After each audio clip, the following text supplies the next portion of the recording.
Hi everyone, आज आप लोग के लिए एक इंटरेस्टिंग टॉपिक लेकर के आए हैं, द इमरजेंस ऑफ सोशियोलॉजी। अब आप सोच रहे होंगे कि द इमरजेंस ऑफ सोशियोलॉजी क्या है, मतलब कि समाजशास्त्र का उदय कैसे और कब हुआ, ये आप लोगों को हम आज बतलाने जा रहे हैं। ध्यान से सुनिएगा।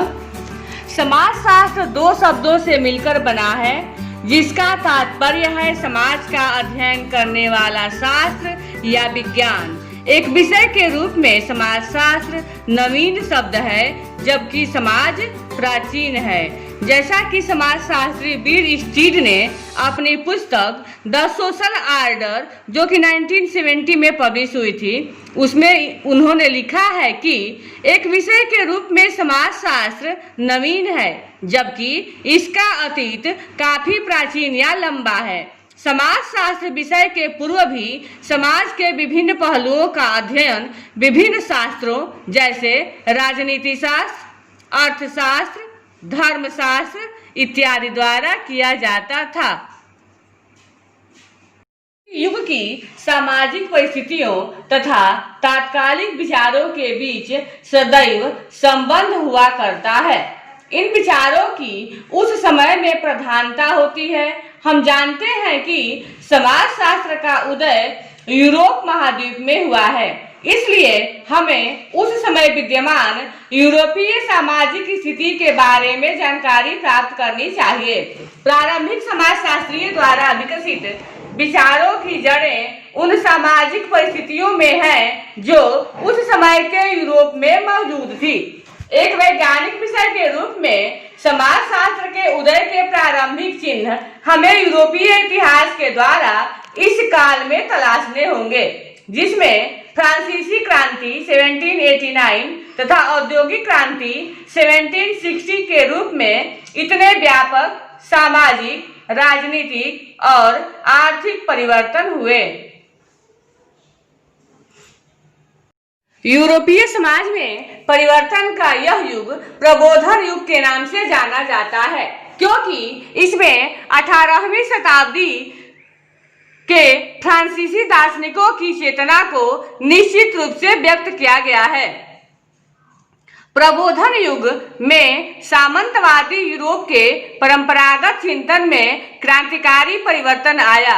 इससे यथार्थ की नई दृष्टि और उसके चिंतन के नए तरीकों ने जन्म लिया।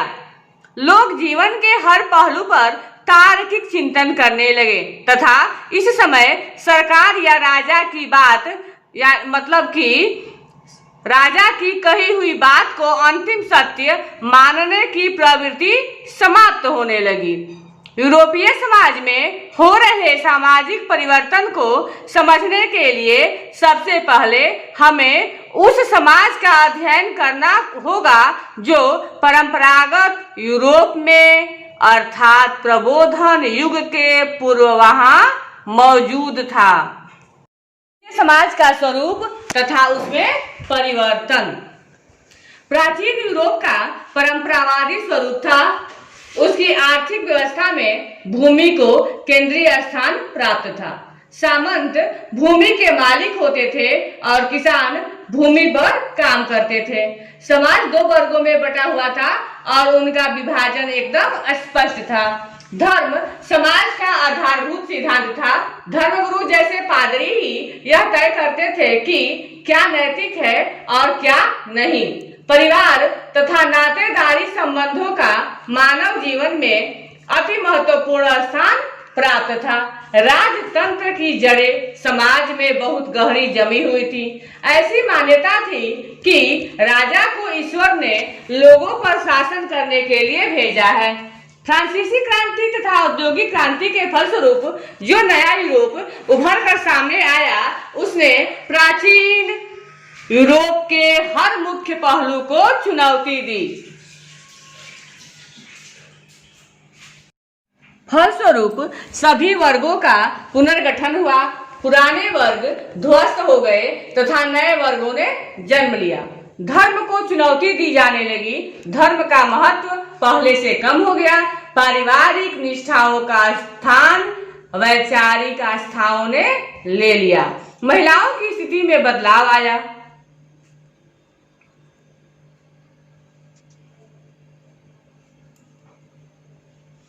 अंततः राजतंत्र की समाप्ति हुई और लोकतंत्र का आगमन हुआ।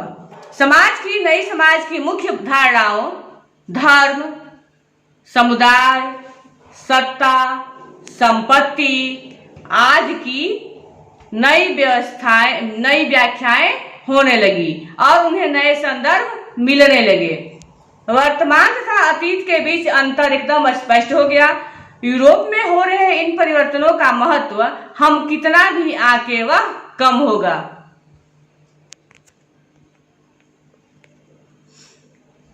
क्रांति तथा औद्योगिक क्रांति के पूर्व यूरोप में दो और क्रांतियां हुई थी, जिसे हम वाणिज्यिक क्रांति के नाम से जानते हैं।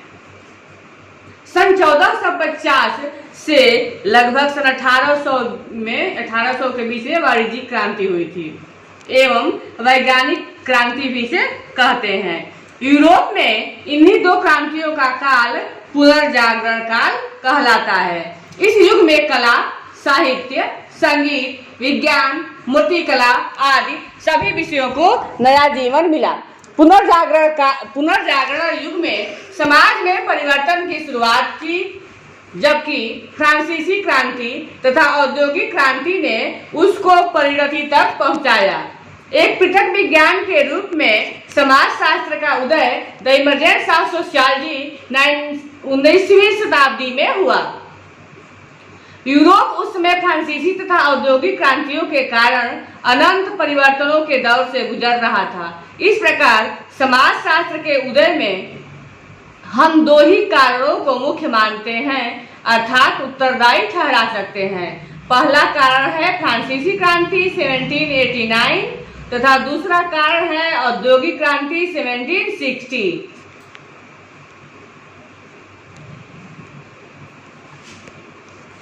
इसी चला लो क्रांति सन 1789 में हुई फ्रांसीसी क्रांति स्वतंत्रता तथा समानता के लिए मानव संघर्ष के इतिहास को मोड़ देने वाली घटना सिद्ध हुई। इस क्रांति ने सामंतवाद के युग को समाप्त करके नई समाज व्यवस्था का सूत्रपात किया। इस क्रांति के उपजे विचारों से पूरी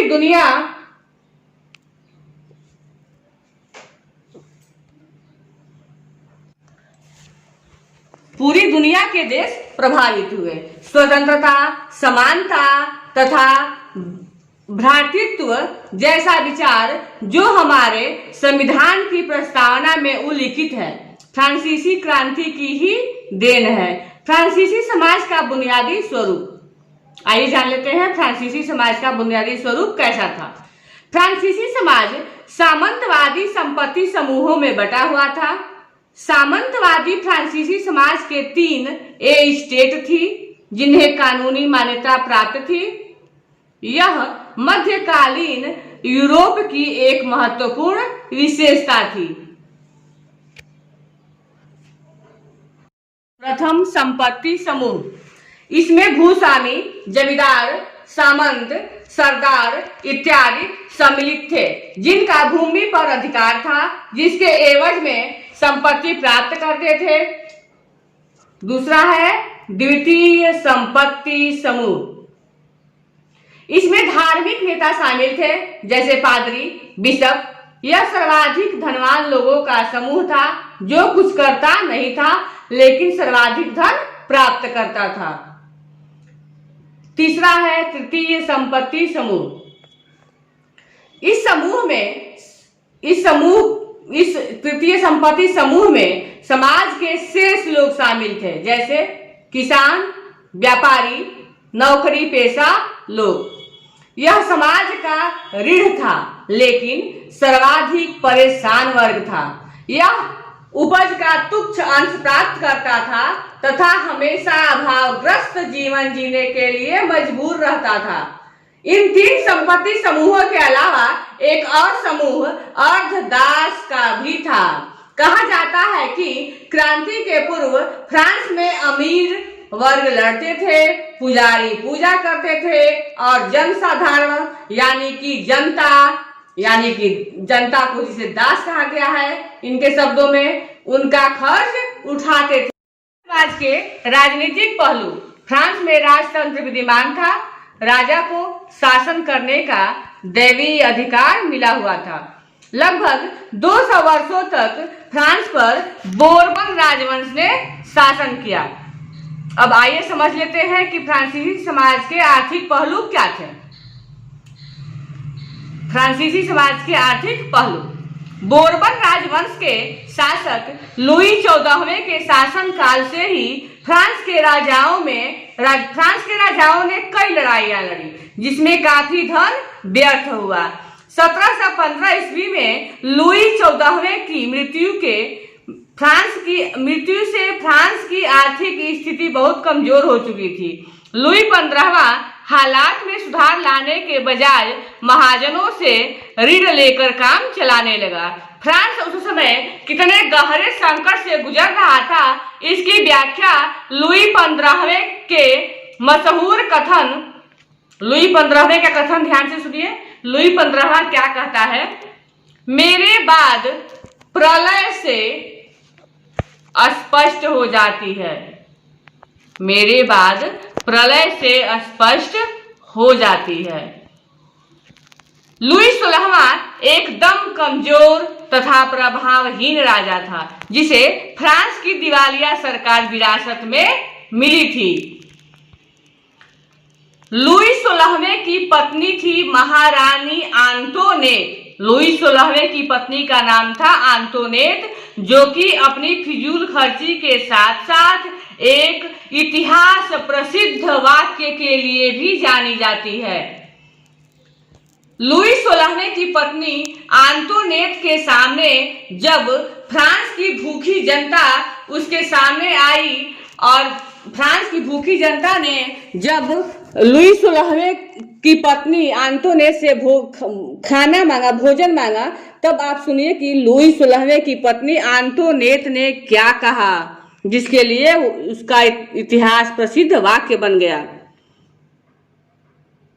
तब उसने बोला, जब फ्रांस की भूखी जनता खाना मांगने के लिए महल के बाहर इकट्ठा हुई थी, तब महारानी आंतोनेट ने कहा था, यदि तुम्हारे पास ब्रेड यानी कि रोटी नहीं है तो केक खा लो। अब सुनिए, महारानी को तो ये समझ नहीं आता है, क्योंकि वो महारानी थी आंतोनेट जो थी लुई 16वें की महारानी थी, वो बहुत फिजूल खर्ची करती थी। अब उसको क्या समझ है कि रोटी के बदले में केक नहीं खा सकते हैं। जनता के पास जब रोटी नहीं है तो उसके पास केक कहां से आएगा।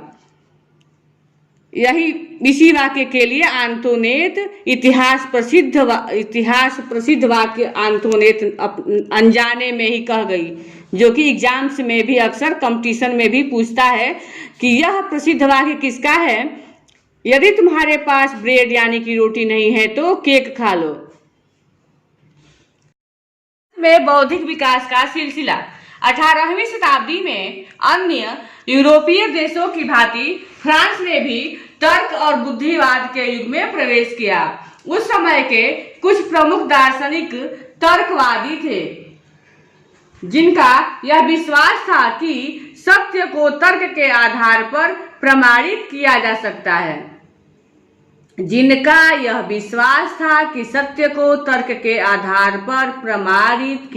सकता है।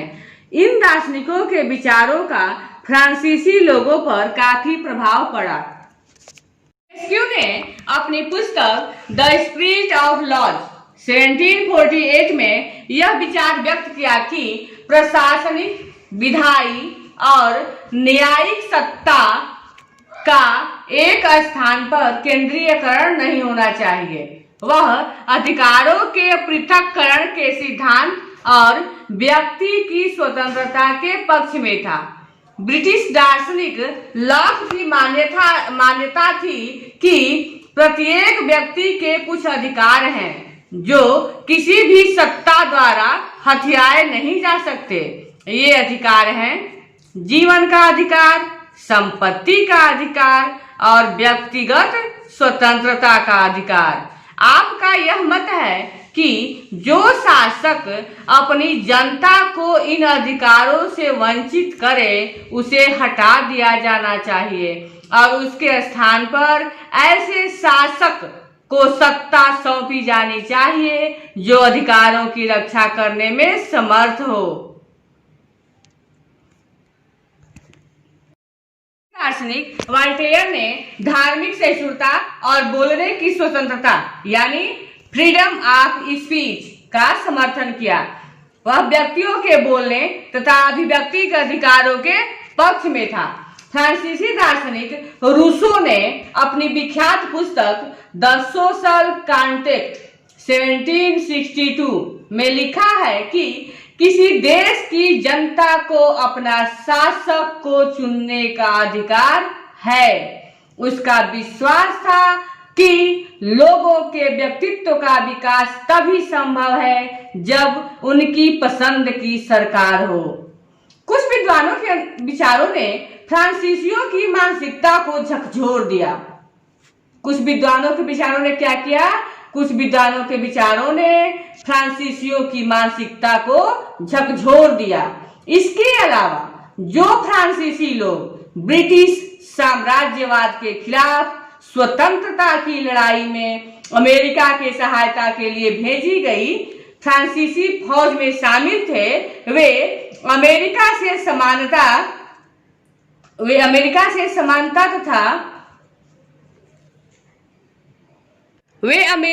समानता तथा अपनी सरकार स्वयं चुनने के अधिकार का विचार लेकर स्वदेश लौटे थे।